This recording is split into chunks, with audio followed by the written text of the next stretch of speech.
just broke up a kitty cat fight. They did, and by they I mean Morrison got a little too excited. He got overwhelmed, but we are still doing yoga, still in the process of the yogaing. We got the incense going on the plants, got some water, and it just gave me such a good example, such a good time to just set this as an example of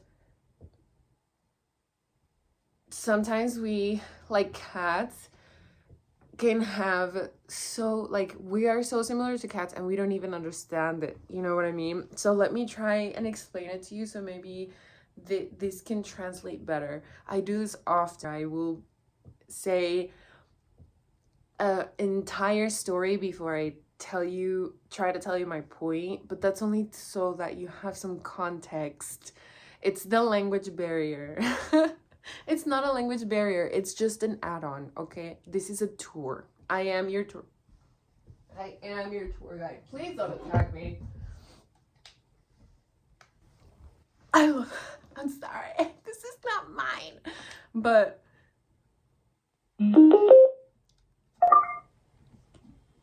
yeah, so let's get it started. This is now tea time. Welcome to tea time. Thank you for joining us at tea time. Wait, hold on. Welcome to a good evening of tea time with Morrison and Carla, where we talk about our feelings. So in this version, we are going to degloss the events that just occurred in this household, which was that Morrison and Venus London 12, the cats, were playing with each other. Imagine this. You're a cat. If you are a cat owner, you may be very familiar with the fact that very often during playtime, there is that switch. If you're a cat owner, you are very aware that if your cat is playing or if you pet it and they really enjoy it, they get overwhelmed. And one way that they show that is by attacking you. We see it as attack. It can be categorized as an attack, but in reality, it is just a physical response that the cat has to this overwhelm in energy motion. As you can tell here, this is after the fight. He does seem to be relaxed, but the tail is still going. If I try to pet him now, he will scratch me.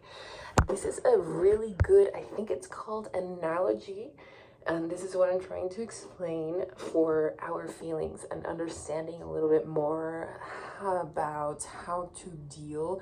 This is going to be a key. This is going to be a roadmap.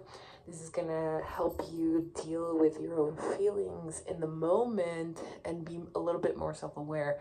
Long-term results of this will be better relationships, more understanding, clear communication, less misunderstandings. Trust me, it is really helpful. And when I mean by results, I literally mean all of those results. You can have all of those results.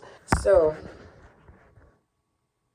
the cat has this response, which is what? Take out the claws.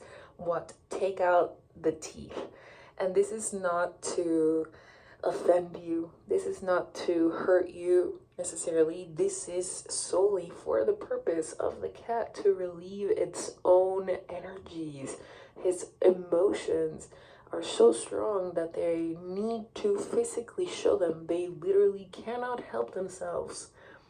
That's why people think cats are mean. Cats are not mean. But he's hearing me, or yes, slow blinks. Slow blinks, baby. I love you. They understand everything.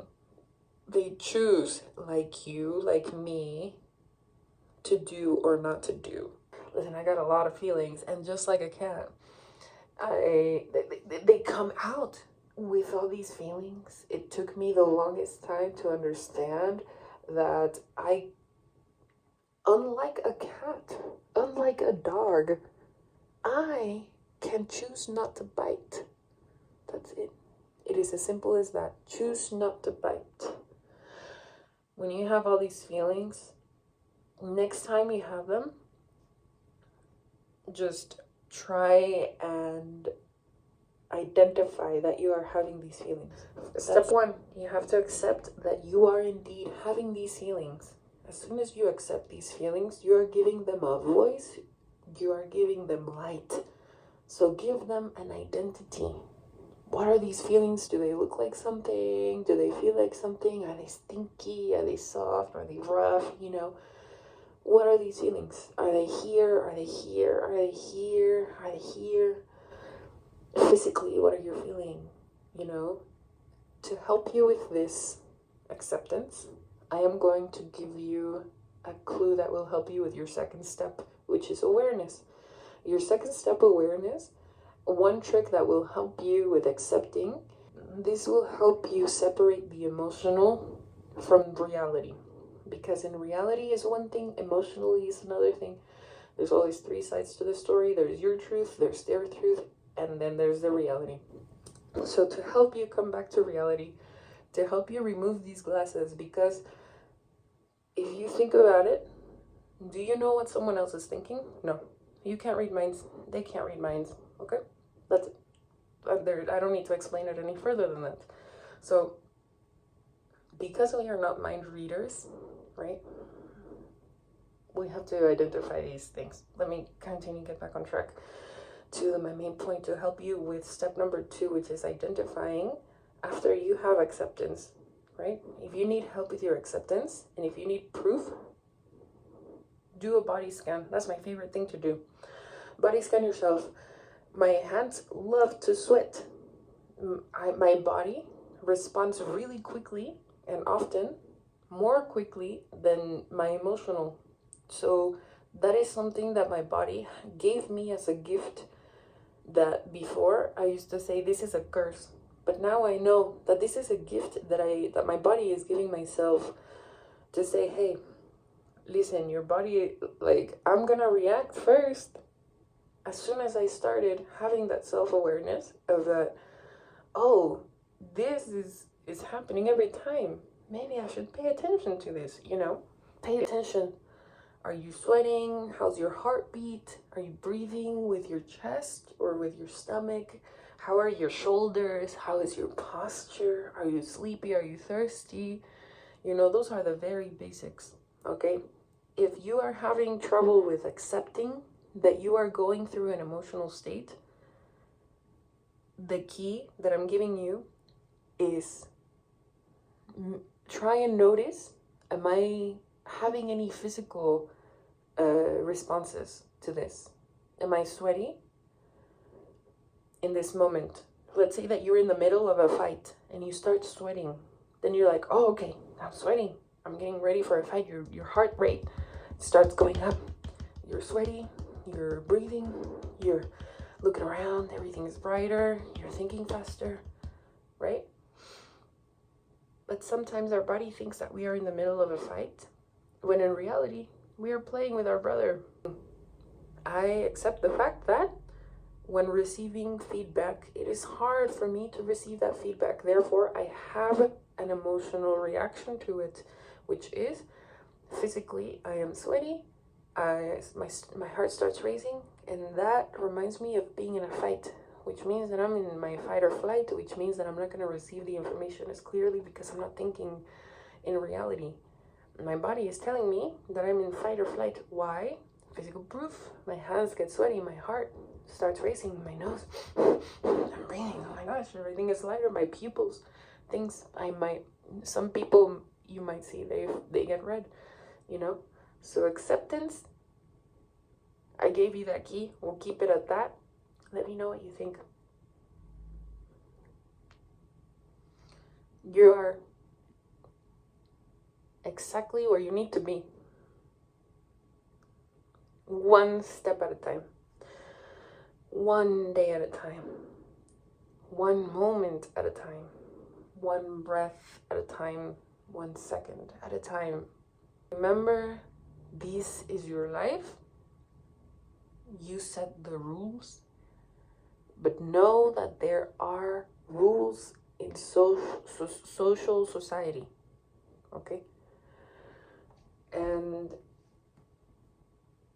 life happens, things happen, not against you, not for you, not to your benefit, not to anyone's benefit. Things just happen. I hope that somehow is encouraging and it makes you feel less alone. This is real as fuck, honey. I'm not gonna tell you do this, that, and the other, honey. We're not gonna fix this in one day. This doesn't get fixed in one day. You work through it. Okay, I'm sorry. Okay, bitch, let's go. Okay. Oh man, that was so nice. That was honestly okay. That was honestly like super nice, but I do need to go crazy, go stupid, because I'm like, oh my god, it's tough. Okay, see the microphone is off and the hinges just got removed. I couldn't hold it any longer. Because I need them to get acquainted to so they can set boundaries with each other. And anyway, I went to one, made sure he was physically fine. I said, hey, you're doing okay. Did I respond with the spray bottle immediately? No. Did I yell? No. I observed. That's the thing. We have to see what's happening before we act. That's so hard to do. So I saw what was happening without overreacting, not even overreacting. It's just without acting or reacting, really. So I observed the situation. I made sure that everything is safe. That's like number one. Number one, make sure you are safe before you do anything else. If you are not safe, if you don't put yourself first, you can't do anything for other people. And then other people are going to have to pick up behind you. And then you're making just whatever. Dude, I don't know. But yeah, so I made sure he was fine. And then I was like, but my big baby, you know what I mean? That's my A1. So A1 sauce, that's you. Yeah. So after I made sure the victim was fine, I went with Morrison, the attacker, because they don't know any better. Okay, they're animals, they're little, they're like 4 years old and like mentally, you know, they can't reason. They're not humans, essentially, is what I'm saying. If we lived in cat world, I would be telling you something completely different, but we don't. We live in human world, and these are the human world rules. So I made sure it was fine. B, hey, are you okay? I noticed you kind of lashed out a little bit there. What's going on? Why did I? Because I need to know that they are also okay, because sometimes we might have a splinter, and that's my favorite story. I will repeat it over and over and over and over again. Look it up. The monster goes into town, terrorizes everyone. A kid is for some reason in trouble, and as punishment, he needs to fight this monster. But whenever it is time for the fight, the monster bows down to him, and everyone then is like, oh my gosh, this kid is not too bad. Look at this monster. He was able to tame it. Why? Because backstory, a few weeks ago, homeboy was in a cave. Monster is a cat, is a lion. He got a splinter in his paw. He's naughty, like naughty in a way where I'm tired, I'm thirsty, I feel invisible, I am not heard, I am hurting inside.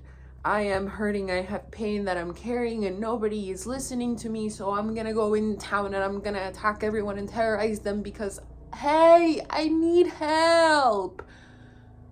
Right? And that was the monster. Is it a monster? No. This is reality. This is not a monster. This is a lion who has an injury. And this boy then saw this lion. This boy was a traveler. He was traveling. He saw Mr. Lion, and he said, Mr. Lion. He went into this cave, Mr. Lion's cave.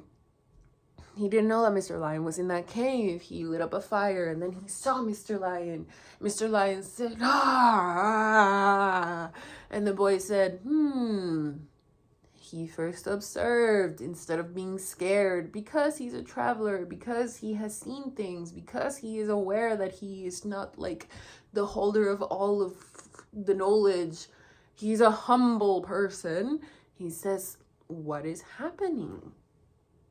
Before I say, he's a monster, he didn't even know that there was this legend of a monster. He just saw a very scared kitty cat with a splinter in its paw, with a tear in its eye.